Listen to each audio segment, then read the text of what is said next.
So good afternoon, everyone, and thanks for joining for another episode of the How to Invest in Cannabis podcast. My name is Jordan Youkilis, one of the founding partners at Key Investment Partners, and today I'm very excited to be joined by Jeff Bornstein. Jeff, thanks so much for joining today. My pleasure. Good to see you. You too. So for folks who may not be familiar with Jeff, Jeff started his career working through GE and ultimately served as GE Capital CFO and then the CFO of all of GE. Since that time, he's moved into the family office and investment space and is now the managing director at Generation Capital Partners and Whipstick Ventures. And so Jeff would love to learn more about your current roles and your work in the cannabis space. But I think before we dive into all that, would love to first talk about your time at GE, which is actually where we first got connected. Sure, happy to.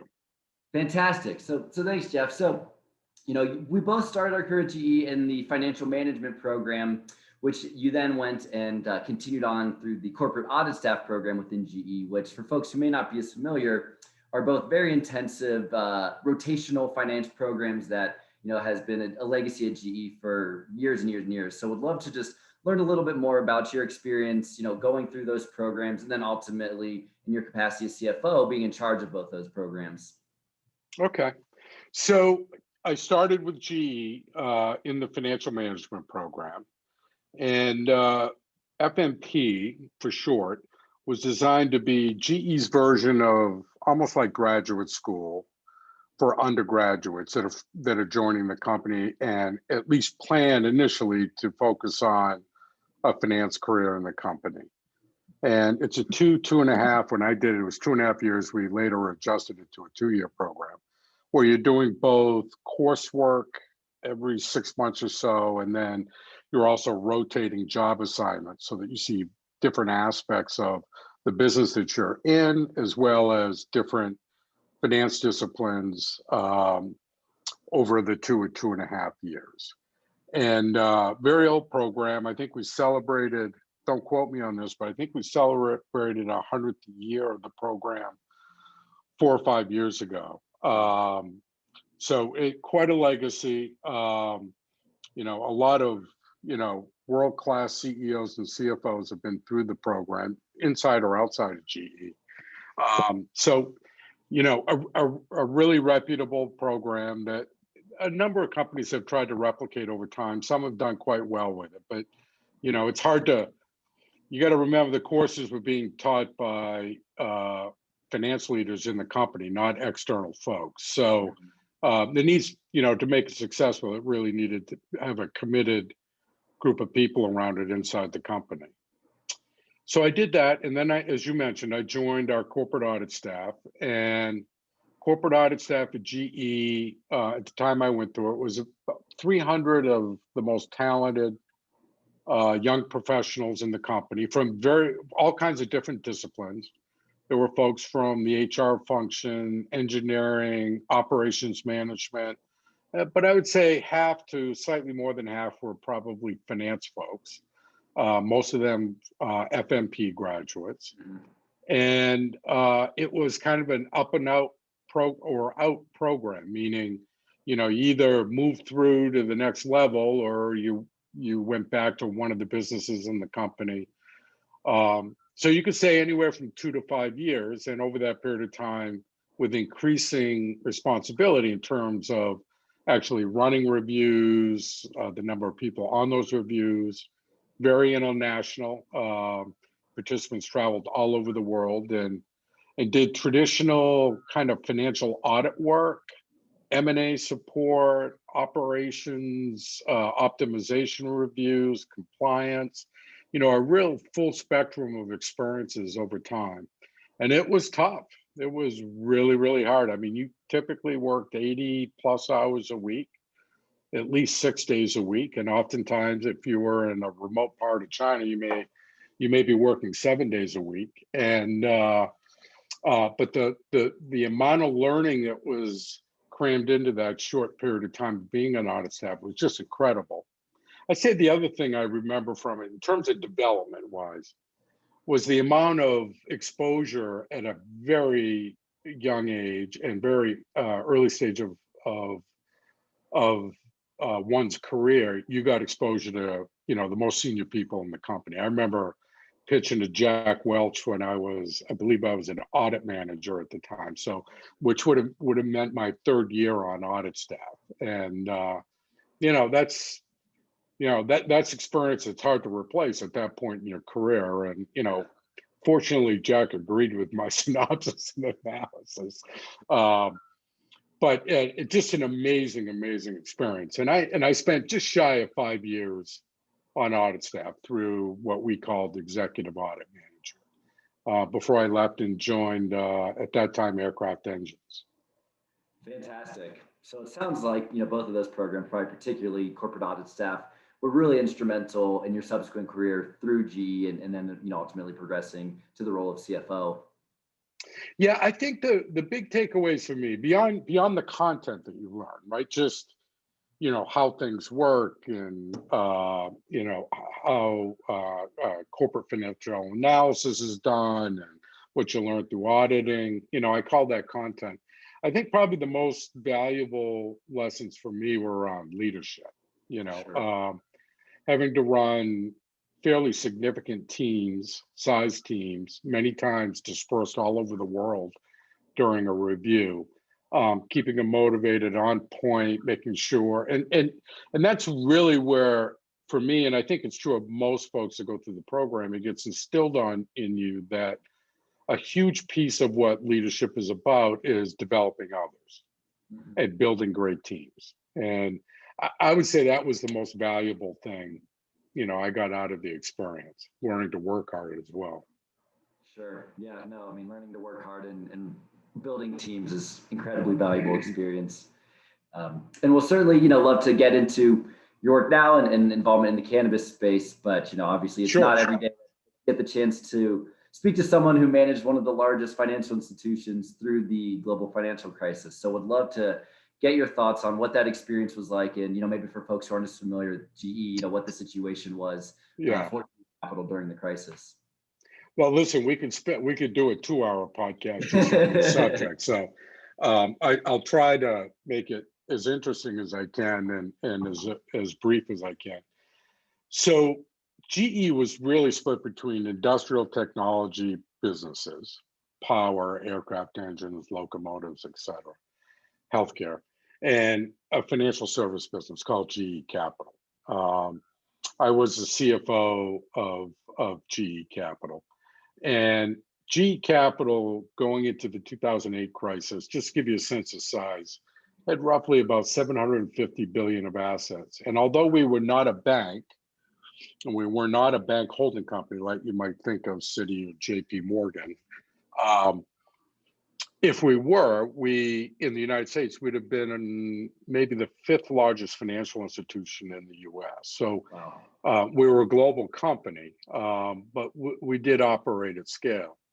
But we were put together different than a traditional bank. So a traditional bank is capitalized, with equity, potentially some borrowings, but reasonably de minimis, and mostly deposits. So when you go to your local bank and you make a deposit into your savings or checking account, the bank is actually turning around and on lending that capital to somebody else for a mortgage or a credit card and earning the spread between what they pay you on the deposit and what they earn on the loan.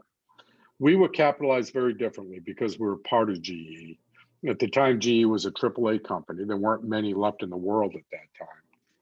And what we tended to do was borrow short, medium, and long-term unsecured debt, principally, in replacement of what a traditional model would be deposits. And so, and importantly, very importantly, at GE Capital, we made sure we ran a match funded book. And you'll see in a minute why that was so critical. And what I mean by match funding, meaning if we were going to lease an aircraft to Delta Airlines on a 10-year lease, we would buy that aircraft and finance it for not less than 10 years.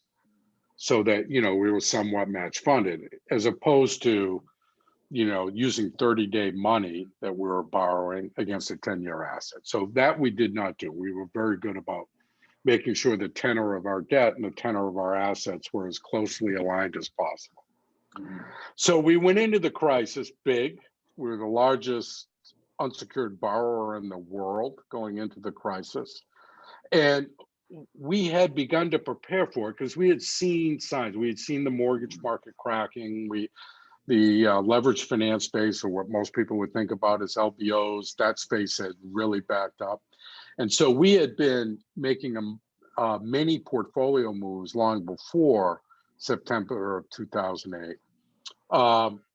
But we did carry in a huge commercial real estate book, and other parts of the portfolio that ended up getting impacted. So I would say the depth and length of the crisis was much more severe than even we anticipated going into it. And that window of time between, really for most people, the clock starts in September. I would say we'd start the clock in July or August, but let's go with September. Between September and year end 2008 was the most trying time in my career. And what made it a little bit different was most days you go to work and for the most part, you feel like you're in control.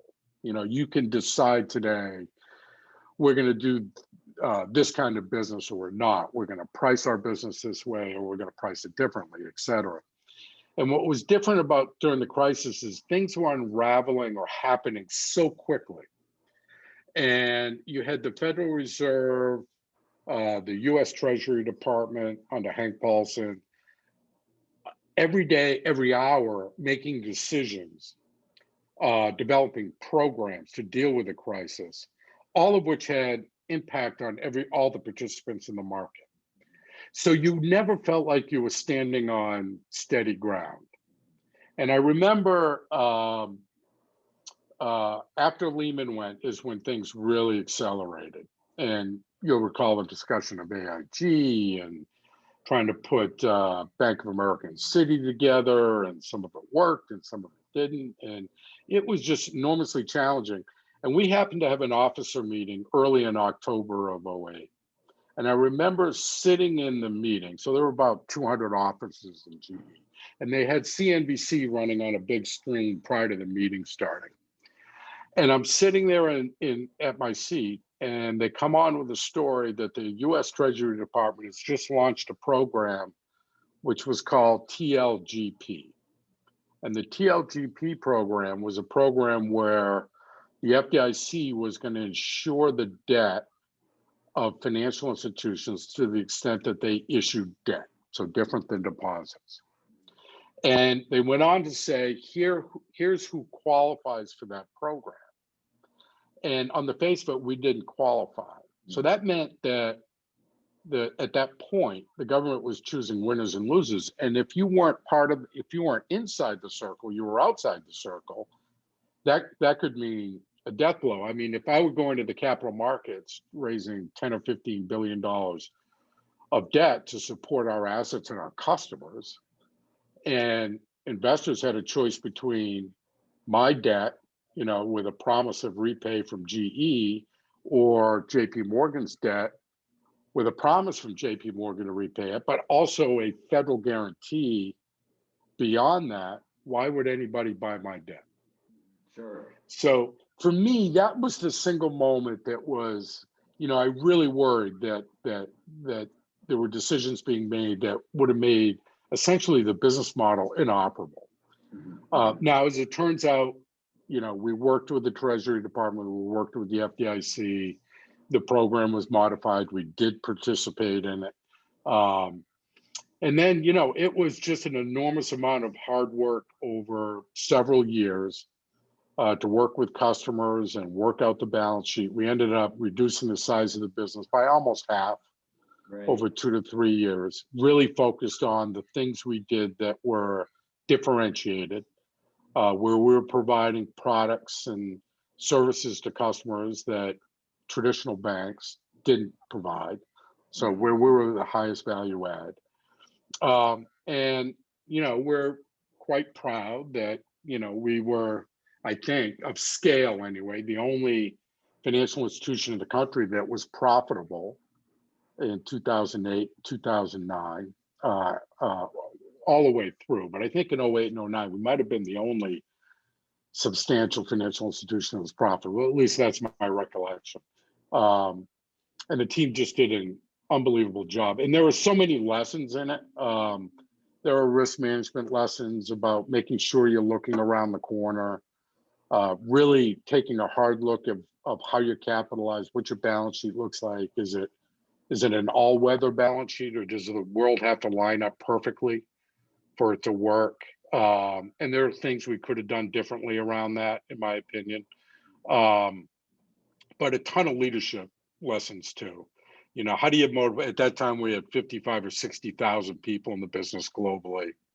How do you get them excited about coming to work every day and delivering for customers and the company while you're trying to reduce the size of the business by half?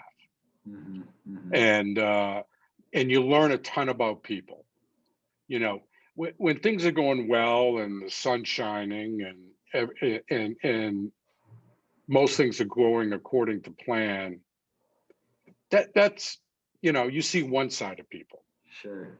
When things don't go according to plan, and you've got events going on that are actually challenging potentially the survivability of your business, you know, you see a very different side of people, and you begin to see those that step up and take the challenge on, and folks that want to just go in the corner and hide a little bit. Mm-hmm. So you learn a lot more about people when your back's against the wall than you do when everything's going perfectly well, and you know, a lot of leadership lessons in there. Yeah, yeah. Wow. Well, I can only imagine some of those leadership lessons have been incredibly valuable. And, you know, kudos to you and the team for managing through that. And then, as you said, reducing the size of GE Capital significantly since that time. Correct me if I'm wrong, but wasn't GE Capital the first financial institution that moved from being considered a systemically important financial institution, a SIFI, to no longer having that designation? Yeah. So I'll share a little bit. I can't share everything around it. Sure. No reason in making anybody in Washington angry at it. So pretty clear, we were the first financial institution to lose the SIFI status, systemically important financial institution. We did that because we essentially committed that we were, over a period of time, we're going to substantially reduce GE Capital to, you know, I think we said less than 100 billion of assets, and what remained of GE Capital would just focus on the sectors that our industrial business were focused on: commercial aircraft, power systems, you know, providing products to the customers of those businesses. And as a result of that, we were de-designated. I think, listen, I think the reality is it was pretty clear to us that at that point we had the Fed as a regulator. We were a party of one within the Fed world. We were not a bank holding company. Although we took deposits, particularly internationally, it's banks we owned in Europe and Asia. We weren't structured as a traditional bank, and our product set was, some of it overlapped with banks, but much of our product set were areas where banks didn't play, which is why we existed to begin with. And so it was pretty clear to us we were we were a square trying to be pushed through a round hole, and if we couldn't look like a round hole, we weren't going to fit the framework, the regulatory framework. So we made the decision, and I think the other big thing, Jordan, was it was clear to us that the Fed was going to get much more involved in the industrial side of the house, so long as GE Capital continued to operate. And that, at that point, it was a bridge too far. You know, we didn't, you know, the Fed doesn't really know much about industrial businesses, and to the extent it was going to interrupt the industrial franchises, that just was a bridge too far. And so we made a decision to essentially exit GE Capital, which we did in the largest corporate restructuring ever executed in the world, largest Wow. debt restructuring ever executed in the world, and just unbelievable execution by the team, and one of the most complicated things I've ever seen in my career. So the good news is we built great businesses, great platforms in GE Capital. They went to great places. Those businesses are doing extraordinarily well today, whether it's the leveraged finance business that's owned by the Canadian pension folks, or the mid-market lending and leasing platform, which is now part of Wells Fargo. They're doing super, and the platforms are doing great. That's fantastic. Yeah. So thank you so much for that background and story, Jeff. And it's really interesting too when you think about, you mentioned the TGLP legislation, and how important those very seemingly mundane or technical distinctions in that legislation can have huge impacts on specific companies. And I think we saw that exact dynamic in the cannabis world last year with the PPP loans, and the fact that any plant touching business was completely ineligible because they're federally illegal. Right. Yeah, no, those are always challenges, because when the government makes policy decisions like that, particularly on the regulatory side or the stimulative side, which is a lot about what we saw in COVID, they are by definition, there is no perfect solution. They are by definition choosing winners and losers, right? And you see it still going on today. I mean, the extra unemployment benefits that I think Congress passed in good faith, thinking they were helping people, is now an enormous problem if you're in the apparel business or the food business, restaurant business, where you can't get people to come back to work, and now you have businesses closing doors because they can't serve customers. Right now that there's an end in sight for those incentives or those benefits, and so you would expect things to move back to equilibrium. But the point is, anytime the government's making policy decisions, regulatory or in this case stimulative, by definition they are either by design or inadvertently picking winners and losers. And it can be really challenging. And cannabis is an example of that as it relates to PPP. Absolutely.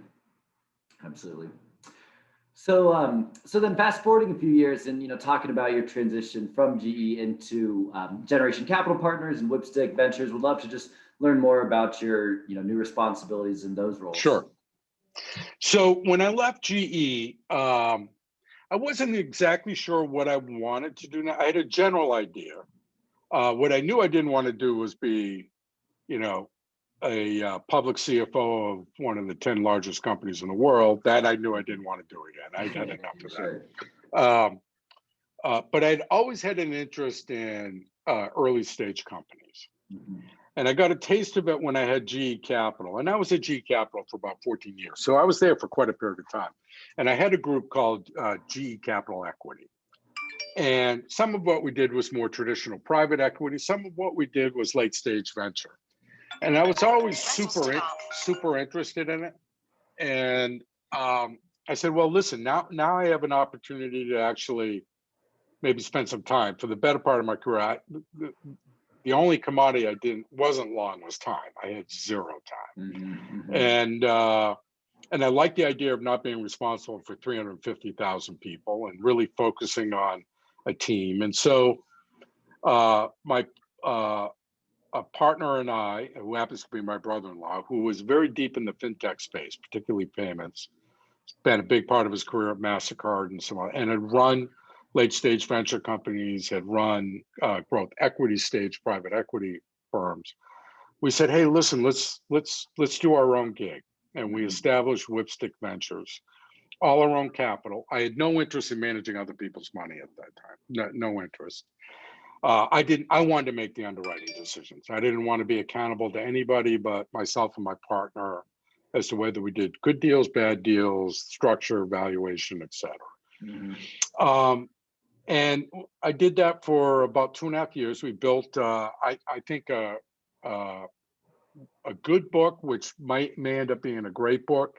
but we were very focused on a couple of things. We weren't so much sector focused. Like a lot of what we ended up doing was ESG related, even though that didn't start as a strategy. But I had been so deeply involved in building our wind turbine business at GE, and I was in the power space, and my network kind of kept pushing me, showing me opportunities in the space. So we did a bunch of ESG deals, a little bit in biotech, very hard to underwrite. So very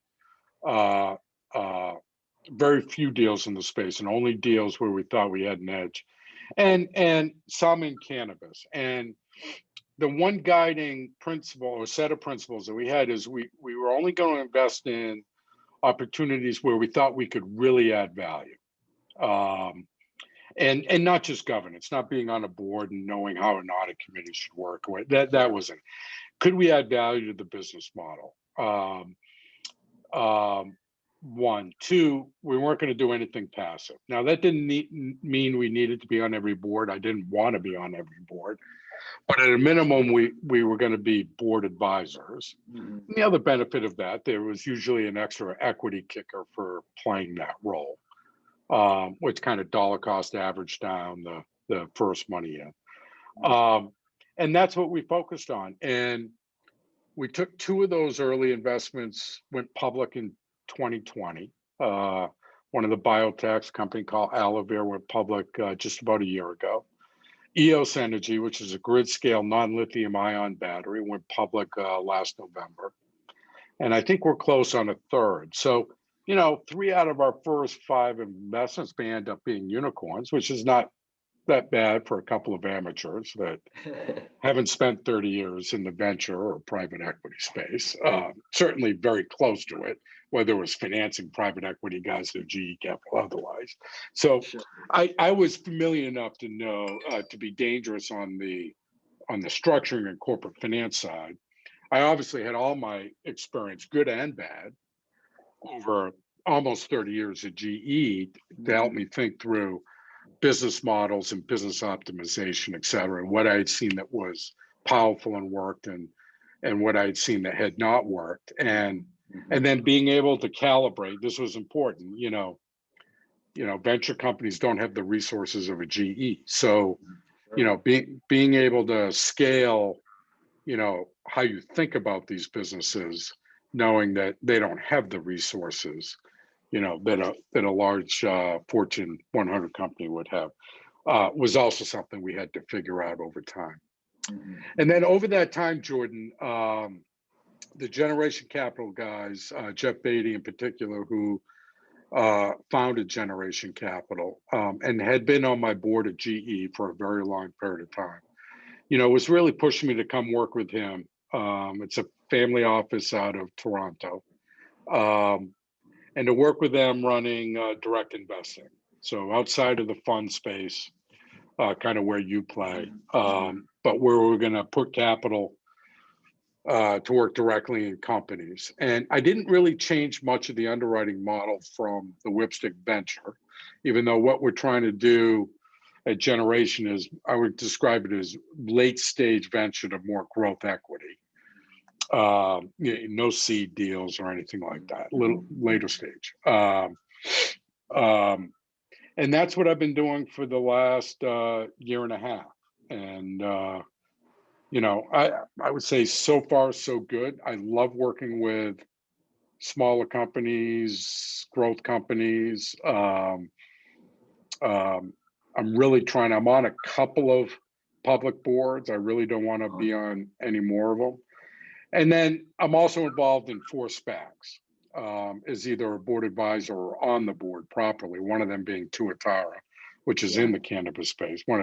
If they're not the largest private equity guys in the US, they're, I think, one of the largest. So I've had a bunch of, I've had companies SPAC'd, and I've been on the other side as part of a SPAC trying to merge with target companies. So that certainly has been really interesting over the last couple of years. Yeah, I can imagine that's been really interesting. And, would love to dive a little further into that discussion about SPACs, and about SPACs in general first. How have you seen the regulatory landscape evolve, particularly in the last year as we've seen the SEC kind of increase their scrutiny over things?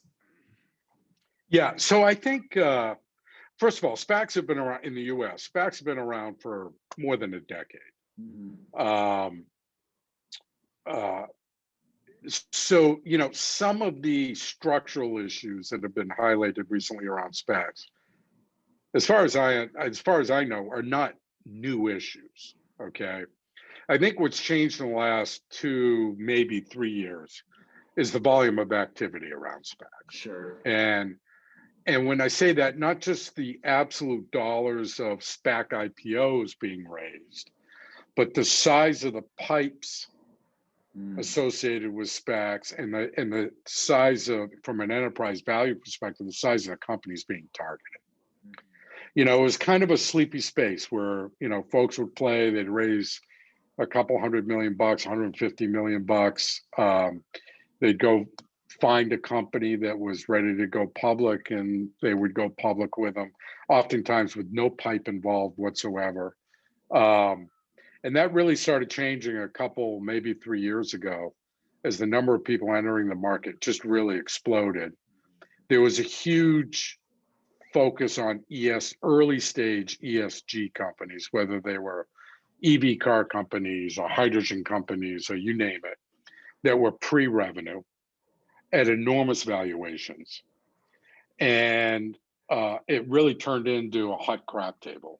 I think in 2020, some of the valuations and the volatility around some of these stock prices was just, and I think, I don't know firsthand, but my guess is that's really what had the SEC take a much closer look at what was going on. And then the universe of people sponsoring these SPACs you had celebrities sponsoring SPACs, and so it felt, personally, I thought it felt a little bit out of control.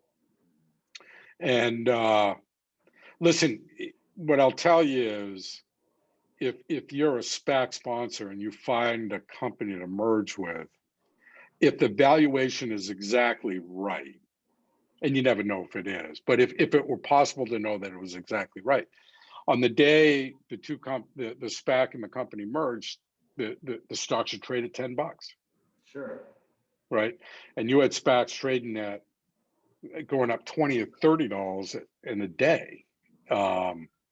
So that created a feedback loop, I think, particularly for retail investors, where you had this FOMO trading going on, where, the latest and greatest ESG company was getting de-SPACed, and you got to own it because it's going to go to 60, like some of these other names. I won't pick on any in particular. And, just drove prices through the roof, right? Valuations that just were, in many cases, with companies with no revenue yet.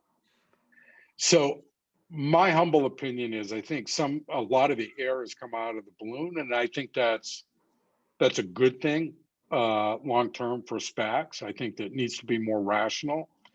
And, things like warrant structures, et cetera, the SEC is taking a harder look at, and, hopefully they'll provide some guidance here. And I think most SPACs want to be on the right side of what the accounting guidance looks like. And I think the SPAC market will be better for it long-term. Yep. I fully agree. The SPAC market will be better for it. And, it is certainly a structure that has very clear benefits, relative to traditional closed-ended funds, certainly the liquidity being the most notable one of that. So I think you're spot on that. Once we're able to work with the regulators to figure out how can you make this an attractive product that can give companies liquidity and, have those benefits, but also avoids the risk of, kind of overpromising to investors who don't really understand the structure and can, end up getting really hurt by it. Yeah. For those listening to this, and maybe the two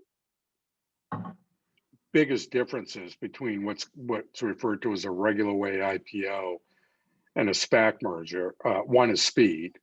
If the company's ready, their books and records are in good shape, they've got audited financial statements. Some of these SPACs have gone from agreeing to a valuation to actually trading publicly in 4 months in some cases. I think more often it's a bit longer than that, but it's plausible, right? A regular way IPO is at least an 18-month effort. Mm-hmm.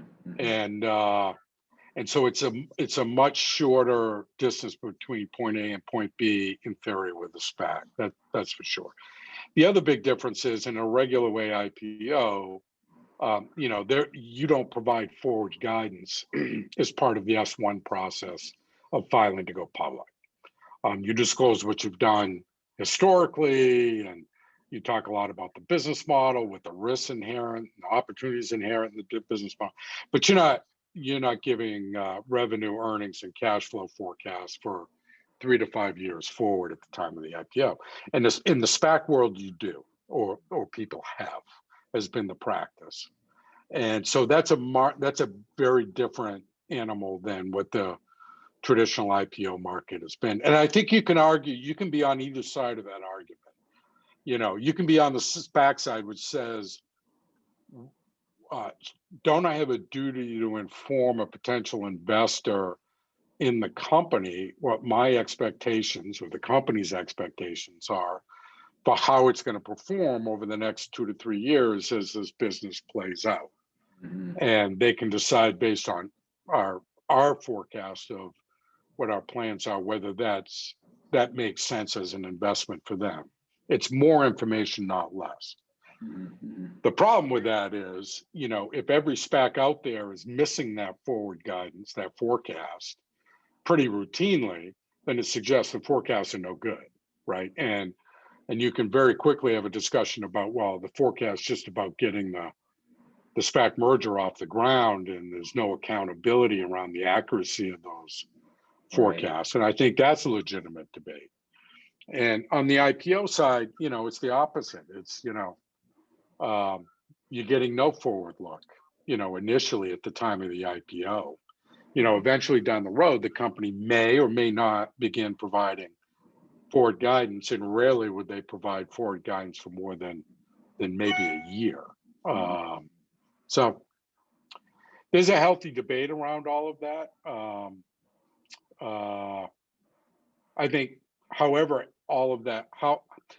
that all plays out from a regulatory perspective, I think long-term the SPAC market, as we mentioned earlier, will be in a better place for it.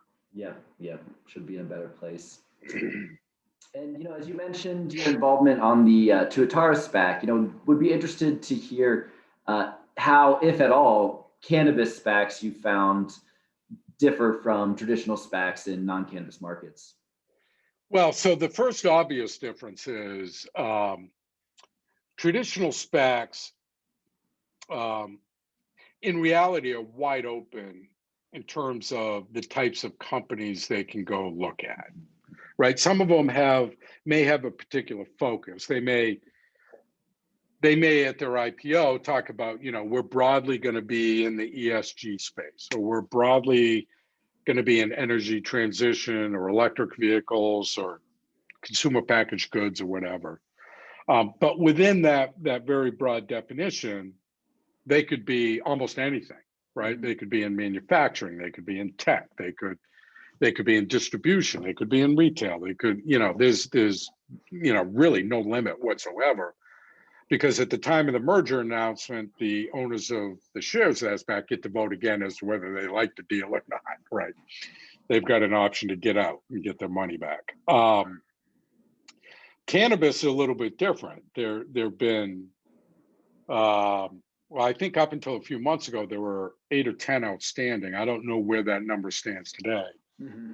But if you want to be a U.S. SPAC, a U.S. listed SPAC on the NASDAQ, for instance, you really can't invest against companies that are plant touching, mm-hmm. right? You can't be in cultivation. You really can't be in cannabis retail, and you have to go through a process with the NASDAQ around listing and getting clearance for the type of business that you are going to be in. And so as a result of that, it narrows the field a little bit. Mm-hmm. And I think even outside of the THC space, if you talk CBD, for instance, in theory, that should be a space you could take a hard look at if it interested you. Mhm. I think a lot of things in that space are on hold, awaiting some FDA guidance around CBD.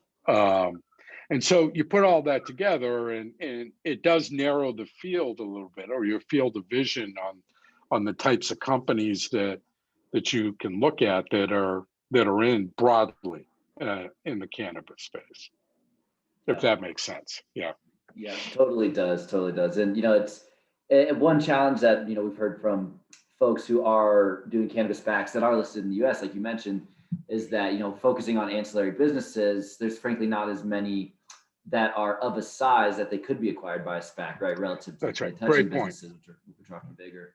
Yeah, great point. That's an additional challenge. I mean, I think in today's SPAC market, going to market with a company that may have a great idea, great business model, great leadership team, et cetera. But earlier pre-revenue, I don't think the market's there for that. Sure. And so depending on the size of the SPAC that you raise, when you think about sizing, well, what would the company have to look like in terms of revenue, EBITDA, cash flow, and what its forward projections look like? That again narrows things down, you know, not unreasonably. So Mhm, mhm, mhm. Interesting. So Jeff, I'm curious, in your role on the SPAC or also. Okay, sorry about that, Jeff. Had to take a quick no recording worries. pause to get my charger. So anyway, the question I was about to ask was around where are you finding the most interesting opportunities for investment, within cannabis today, be that through the SPAC, through Generation Capital or WIPSIC? So most of what we've done in the cannabis space has been through Whipstick, not through Generation Capital. Generation Capital formerly has not, that I'm aware of, made any investments in the cannabis space, and I think that might change if the federal legality of cannabis in the U.S. changed. But for the moment, that's not a focus for Generation. So most of what we've done in the space has been through Whipstick. And a bunch of different kinds of business models. We invested in a company called Adaptive, which just went through a name change, which is, at least from our perspective, the most cutting edge and certainly ESG friendly, climate friendly cultivation platform for indoor grow. So LED lights, liquid cooled, proprietary HVAC that reuses the heat removed from the light, so it cuts electricity usage in an indoor grow by between 50 and 60%, and then an environmental control system wrapped around all of that that allows you to run a grow room much more productively and hold set points, et cetera. So we've been involved in that for the better part of 2 or 3 years, and that's been a lot of tough work. Your first hurdle is, if you got a lot of OG cultivators out there, they start with traditional lighting, and so it's. I think we're finally crossing the hump here, but I think people are accepting now you can actually grow as effectively or more effectively with LED. Although I think we're finally getting real traction in that space. I'm invested with Millennium Capital in a delivery business that's social equity focused in Massachusetts, which I'm hugely bullish on, because I think when you look at the demographic of who's buying at retail in Massachusetts, and I'm not talking medicinal, I'm talking recreational. More than half of those people are women. Significantly more than half the women that are purchasing are upper middle class, and they don't want to sit in the rain for 2 hours outside with no place to park to go in, to buy product at retail. And so I think the market for home delivery, at least in the Massachusetts market, I would say Connecticut, and there are certainly other markets that will be similar, I think is really, really compelling, and we're able to do it on a wholesale basis. So it's not just Uber-like delivery where you earn a delivery fee. You're actually wholesaling to retailing product. And so I think that's super exciting. We've got an investment with Riverforce and Rishi Gautam, or several actually. Which we're actually invested in that as well. That's right, and which is both a combination of delivery and also fintech, both an outfit called Credit Force around financing cultivation build out, which I think is going to explode here again. It's been on pause for a couple of years for good reason, in my opinion, but I think it's about to just absolutely explode again, and also delivery. So, you know, as far as I know, you might know better than I do, Jordan. I think that Credit Force and Green Rocket have got the only regulatorily approved credit card for cannabis, as far as I understand it, in the US at the moment. So that's super exciting. And, you know, the notion of building loyalty programs around that, I think are really interesting. And you could think about it, you know, even a step beyond that in terms of other e-commerce platforms out there, like, you know, Spring Big or Leafly, or, you know, where, you know, the combination of a purpose-built credit card and loyalty and retailer participation and marketing perspective, you know, could be super interesting. Yeah. And we're involved with a lot of cultivators. I've got very mixed views on the cultivation that's been stitched together, you know, over the initial, call it 4 or 5 years in the US that this has come together. I think most people, in my humble opinion, took kind of a Home Depot approach. Let me go get a light and somebody's dehumidification system that wasn't purpose designed for cannabis, and string together some environmental software so I can have some control of the environmental conditions in the room. You know, and as a result, I think, with some notable exceptions, I think some cultivation businesses have struggled to really kind of consistently deliver what their business plan suggested. I do think that's getting better, and people are getting smarter, and, you know, and learning to scale. No, I think that's spot on. And, you know, frankly, it's been why key investment partners has been reluctant to invest in cultivators historically, right? And it's easy to, in hindsight, say, well, you know, look at Curaleaf and Green Thumb and Cresco Labs and the ones that, you know, to your point, have clearly executed on all cylinders. But then, you know, you can easily forget about the hundreds and hundreds of folks that were trying to do the exact same thing that, you know, went completely by the wayside. Yeah, or are really struggling. You know, I think that I think you also got to be careful when you think about, certainly from a cultivation perspective. Let's take Massachusetts. If retail, if there's, you know, if you can wholesale product flower, reasonable quality flower in Massachusetts at $3,500 a pound, okay, that covers a lot of sins and a lot of inefficiencies in your cultivation process, or the amount of energy you're consuming doing it, et cetera. The rubber really meets the road when you're in markets like Washington or California or Oregon, where there's enormous competition and enormous differentiation in terms of product. And, you know, the very best retail is, you know, I'm picking a number here, $1,800, $1,600 a pound. Well, boy, you really operationally better have your cost structure and operation in order, because the margin of error is substantially less, right? I don't think that means that you can't create an economic return in those types of markets that are priced like that can't be attractive long term per se. You just there's no safety net, right? You know, so you got to really be on your game. That's my 2 cents anyway. Yeah, no, you definitely really got to be on your game. And particularly, you know, with Section 280E of the tax code, right, that gives you even less margin for error. So that's right. Now I'm bullish. I think the horse is out of the barn. I used to be very involved in Washington, D.C., you know, on a number of topics when I was vice chair and CFO at GE. I'm not anymore. But I think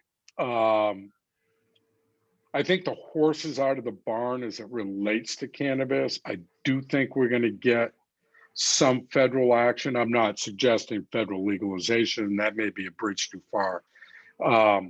But around banking, a lot of what's been talked about in the SAFE Act and decriminalization. And I mean, I think there's a lot that can be done. IRS 280E codes, there's a lot that can be done that's still short of, having to take a vote on federal legalization. I mean, I think most people, if you've invested in cultivation, you want that kind of tweener outcome. You want there to be state borders, I think.